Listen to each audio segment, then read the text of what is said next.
Արժանապատիվ հայրենակիցներ, շարունակելու եմ այսպես դիմել և խնդրում եմ տողատակեր չգտնել ու չփորձել մանիպուլացնել իմ ընտրած բառերը, Տիկին Ղազարյան, ի տարբերություն ձեր ուժի ղեկավարի, ես Հայաստանի Հանրապետության քաղաքացուն հարգում եմ, չեմ վիրավորում, առավել ևս չեմ հայհոյում։ Հիմա եվրոինտեգրման մասին։ Երբ ես լսում էի ձեր ելույթները այս վերջին օրերին, տպավորություն էր, թե գործ ունենք մի ուժի հետ, որը ամբողջությամբ եվրոպական արժեհամակարգի կրողն ու իմպլեմենտացնողն է Հայաստանի Հանրապետությունում, բայց իրականությունը բոլորովին այլ է։ Եվրոպական ինտեգրումը և Եվրոպայի հետ հարաբերությունների սերտացումը նախ և առաջ արժեհամակարգերի մասին է, մարդու իրավունքների մասին է, ժողովրդավարության մասին է, տնտեսության տարբեր ոլորտների ստանդարտացման մասին է, Կոպենհագենի չափանիշների մասին է, որոնք դեռ 93 թվականին ընդունվել են ու պարտադիր են դեպի Եվրոպա ձգտող բոլոր երկրների համար։ Դրանք ժողովրդավարության և իրավական պետության բաղադրիչն ունեն։ Ազատ և արդար ընտրություններ, իշխանությունների տարանջատում, անկախ դատական համակարգ,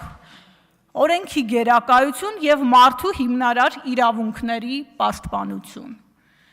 Մյուսը գործող շուկայական տնտեսության մասին է, որը ենթադրում է մրցակցային շուկա, սեփականության և պայմանագրային իրավահարաբերությունների պաշտպանություն, բայց ոչ երբեք բիզնես խլել։ Տնտեսությունը Եվրամիության շուկայի մրցակցային պայմաններին համապատասխանեցնելու և դիմակայուն դարձնելու գործընթացներ։ Մյուսը ԵՄ կանոնների ընդունում և կիրառում, սա արդեն ավելի լայն սպեկտրին է վերաբերում, ամբողջ իրավական համակարգը պիտի համապատասխանեցվի եվրոպական ստանդարտներին։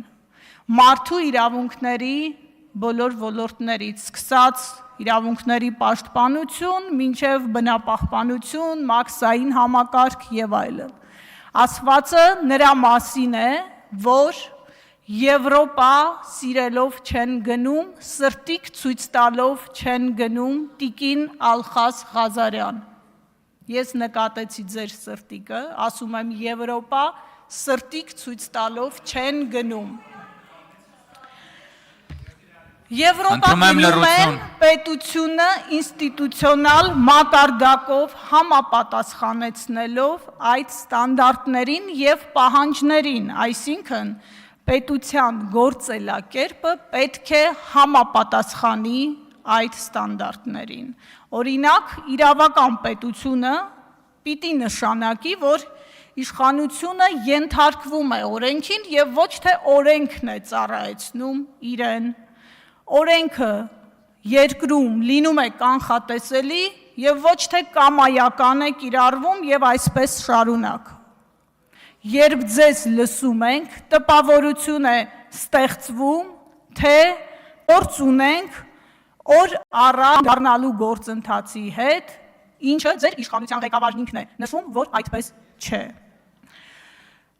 Դիմում, թեկնածուի կարգավիճակ, բանակցություններ, բարեփոխումներ, ԵՄ չափանիշների կատարում, անդամակցության պայմանագրի համաձայնեցման գործընթաց և վերջապես անդամակցություն, սա տասնամյակների պրոցես է։ Եվ դուք շատ լավ գիտեք դրա մասին, բայց դուք չեք խոսում այդ մասին,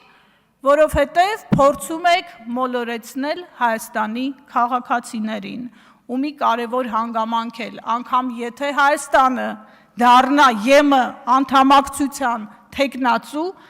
դա չի երաշխավորում Հայաստանի ԵՄ անդամությունը։ Այդ հերթի մեջ սպասող երկրները